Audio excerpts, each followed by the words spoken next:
बादशाह की कैद में बंद राजकुमारी महकदे से मिलने के लिए तिकड़म लगाकर जनाना वेश धारण करके जानी चोर उसके पास जाता है और उसे सांत्वना देता है कि आज से 3 दिन बाद वो सुल्तान के साथ मिलकर उसे वहां से छुड़ाकर ले जाएंगे। जानी चोर की बात सुन राजकुमारी महकदे का चेहरा खिल उठता है।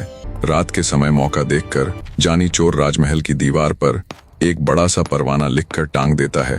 खबरदार बादशाह, जानी चोर तेरी नगरी में आ चुका है, दम है तो पकड़ लेना। आज से ठीक तीसरे दिन राजकुमारी महकदे को तेरी कैद से छुड़ा कर ले जाऊंगा। मैं न सिर्फ महकदे को तेरी कैद से छुड़ाऊंगा बल्कि तेरा मुंह काला करके तेरी एक तरफ की मूंछ काटकर तेरे गले में जूतों की माला भी पहनाऊंगा। जब सुबह हुई तो पहरेदारों का ध्यान राजमहल की दीवार पर टंगे उस परवाने पर गया। उन्होंने तुरंत बादशाह को इस बारे में सूचित किया। जब बादशाह ने दीवार पर टंगे उस परवाने को पढ़ा तो उसके तन बदन में आग लग गई। जल्दी ही ये खबर पूरे नगर में फैल गई। हर तरफ खलबली मच गई कि नगर में तो जानी चोर आया हुआ है। बूढ़ी मालिन महकदे को फूलों का हार देने गई तो उसे भी इस सारे माजरे का पता चला। महकदे को हार देने के बाद फूला मालिन लंबे लंबे कदम रखते हुए जल्दी से घर आती है। मालिन की फूली हुई सांस और चेहरे पर चिंता के भाव देख जानी चोर बोला, क्यों री मौसी, आज क्या हो गया? आपकी फूली हुई सांस और चेहरे पर चिंता की लकीरें, माजरा क्या है मौसी? तब मालिन उससे कहती है, अरे क्या बताऊं बेटा गब्दू, मैं तो तेरे लिए भागी भागी घर आई हूँ क्योंकि नगर में जानी चोर आया हुआ है जिसने बादशाह को धमकी दी है तुम घर से बाहर मत निकलना, अन्यथा तुम्हें जानी चोर समझकर ना पकड़ लें। क्योंकि बेटा गब्दू, तुम इस नगर में नए भी हो और लोगों के लिए अनजान भी हो। बूढ़ी मालिन की बात सुन जानी चोर बोला, तुम क्यों चिंता करती हो मौसी? पकड़ेंगे तो जानी चोर को पकड़ेंगे, मुझे भला क्यों पकड़ने लगे? आगे जानी चोर बोला, पर मौसी एक बात मेरी समझ में नहीं आई कि जानी चोर ने बादशाह को धमकी क्यों दी भला? तब मालिन बोली, बेटा गब्दू, बादशाह राजकुमारी को जबरन उठा लाया है और उससे विवाह करना चाहता है। मालिन की बात सुन जानी चोर बोला, तो मौसी फिर क्या इंतजाम किए बादशाह ने जानी चोर को पकड़ने के? फूला मालिन बोली, बेटा, नगर के एक सुनार ने ताल ठोक कर कहा कि वो जानी चोर को पकड़ कर दिखाएगा। जानी चोर बोला, क्यों री मौसी, क्या परिवार है उस सुनार का? बुढ़िया बोली, छोटा सा परिवार है, मियाँ बीबी और उनकी एक लड़की जिसकी शादी को 12 साल हो गए पर उसका पति आज तक उसे लेने नहीं आया। मालिन की बात सुन जानी चोर मन ही मन एक योजना बनाता है। जैसे ही शाम हुई जानी चोर देवी माँ की आराधना करता हुआ कहता है, हे देवी माई, तेरी 100 मन की करू कढ़ाई मुझे 1.25 पहर के लिए सुनार के जमाई अर्थात दामाद का रूप दे दो। जानी की बात सुन देवी माँ प्रकट हुई और बोली, मैं अच्छे से जानती हूँ 100 मन की कढ़ाई तो क्या, तू एक सिक्का भी खर्च नहीं करेगा। पर क्या करूँ, तेरे वचनों में जो हारी हूँ, तेरा कहा करना ही पड़ेगा। इतना कहकर देवी माँ अंतर्ध्यान हो गई। जानी चोर को अब सुनार के जमाई का रूप मिल चुका था। अब जानी चोर सुनार के घर के आगे पहुंच घर के सामने से चक्कर लगाता और कहता, यहाँ आसपास तो कभी ब्याहे गए थे, यहाँ आसपास तो कभी ब्याहे गए थे। जानी चोर ने जब ऐसा कहते हुए 2-3 चक्कर लगाए तो घर के अंदर सुनार की पत्नी के कान खड़े हो गए। सुनार उस रात घर पर नहीं था क्योंकि वो जानी चोर को पकड़ने के लिए नगर में गश्त लगा रहा था। सुनारी ने सोचा, हो ना हो ये तो हमारा दामाद ही है।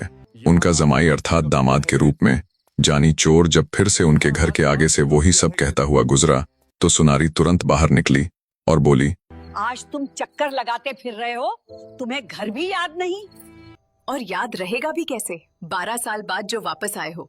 ये चलो अंदर कहकर आ जाओ। सुनारी अपने दामाद को अंदर ले जाती है और उसकी अच्छे से आवभगत के बाद पूछा, क्यों वापस आने में इतना समय लगा दिया? जानी चोर बोला, माँ जी, मैं अनेकों तरह की कारीगरी सीखने परदेश गया हुआ था, बस इसी कारण इतना समय लग गया।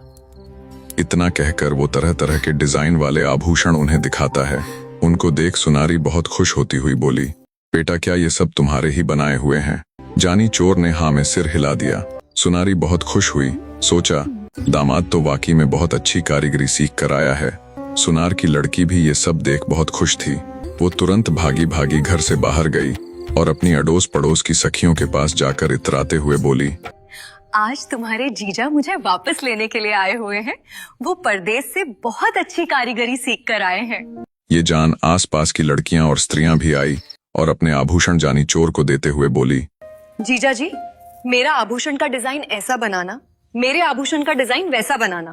जानी चोर ने मुस्कुराते हुए सबके आभूषण ले लिए और कहा, सुबह ले जाना, सुबह तक तैयार कर दूंगा। ऊपर अच्छे से बिस्तर आदि लगाकर सुनारी ने अपनी बेटी को दामाद अर्थात जानी चोर के पास भेज दिया। अब सवा पहर खत्म होने में भी कुछ ही समय बाकी था। जानी ने सुनार की लड़की को खाट से बांध दिया और बोला, अगर जरा भी शोर करोगी तो गर्दन काट दूंगा। जल्दी से मुझे बता, तेरे बाप और तेरी माँ की संपत्ति कहाँ है। डरती हुई सुनार की लड़की ने सब बता दिया कि बाप की संपत्ति तो खाट के पाए के नीचे है और माँ की संपत्ति आंगन वाले चूल्हे के नीचे है। उसके माँ बाप की संपत्ति का भेद जान पड़ोस से आए गहनों को भी हथौड़ा मार मार कर उन्हें इकट्ठा कर लिया और बोरे में डाल लिया। नीचे सो रही सुनारी ने जब हथौड़े की आवाज सुनी तो सोचा, लगता है दामाद जी आभूषणों में डिजाइन डाल रहे हैं। वो निश्चिंत होकर सो जाती है। जब आधी रात हुई तो जानी चोर नीचे आया। पहले उसने खाट के पावे के नीचे गढ़े धन को अपने बोरे में डाल दिया और फिर आंगन में रखे चूल्हे के नीचे धन को भी निकाल कर बोरे में डाल लिया। जाते हुए वो सुनार की लड़की के पास गया और बोला, कह देना अपने बाप को, वो कहाँ जानी चोर को बाहर ढूंढता फिर रहा है। जानी चोर तो उसका जमाई बन उनके घर आया था। सुबह का समय हुआ और जब सुनार अपने घर लौटा तो आंगन में चूल्हे के नीचे की जमीन खुदी हुई देख हक्का बक्का रह गया। घबराता हुआ अंदर की तरफ भागा। अंदर देखा तो उसकी खाट के पावे नीचे की जमीन भी खुदी हुई थी और वहां भी सब सफाचट था। ये सब देख उसके पांव नीचे से जमीन सरक गई। उसने झिंझोड़ते हुए सोती हुई पत्नी को उठाया और बोला, कहाँ तुम घोड़े बेचकर सो रही हो और रात में कोई हमारे घर का सारा धन निकाल कर ले गया। तब सुनारी अपने पति को रात वाली घटना बताती है कि कल रात तो हमारे दामाद जी आए हुए थे। दोनों भागकर ऊपर गए तो देखा बेटी को खाट से बांधा हुआ है और उसके मुंह में कपड़ा ठूसा हुआ है। सुनार ने जब बेटी को खोला तो वो बोली, आप जानी चोर को कहाँ बाहर ढूंढते फिर रहे थे? वो तो आपका दामाद बनकर यहाँ आया हुआ था और वो ना सिर्फ हमारा सारा धन ले गया बल्कि पड़ोसी लड़कियों और स्त्रियों के गहनों को भी ले गया। पूरी बात जान सुनार माथा पकड़कर वही बैठ जाता है।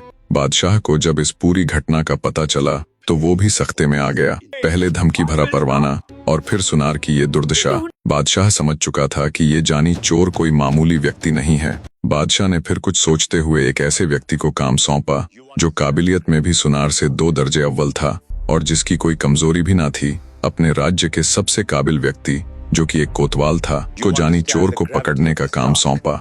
उस कोतवाल का ना तो कोई परिवार था और ना ही कोई अन्य कमजोरी जिसका जानी चोर फायदा उठा सके। कोतवाल भी खुश था कि खुद बादशाह ने उसे ये काम सौंपा है। दूसरी तरफ सुनार के परिवार से लूटा हुआ धन और जेवर आदि जानी चोर फूला मालिन को दे देता है। इतने सारे धन को देख फूला मालिन की आंखें चमक उठी।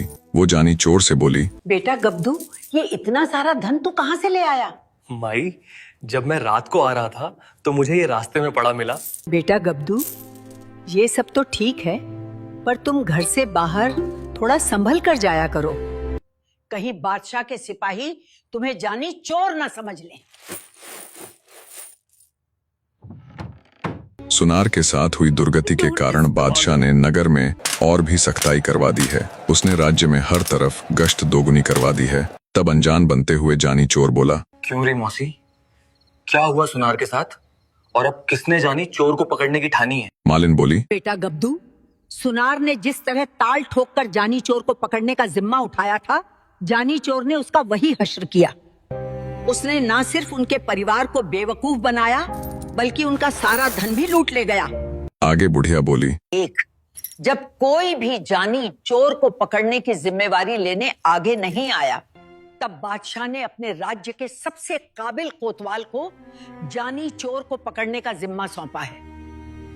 नगर कोतवाल एक योग्य व्यक्ति है जिसकी कोई कमजोरी नहीं है। उसके आगे पीछे उसका कोई परिवार नहीं है, वो अकेला ही रहता है। मालिन की बात सुन जानी चोर फिर से मन ही मन नगर कोतवाल को सबक सिखाने की एक योजना बनाता है। कोतवाल का कोई परिवार नहीं है, इसका मतलब कोतवाल की आज तक शादी नहीं हुई है। जरूर उसकी कमजोरी एक सुंदर स्त्री ही हो सकती है।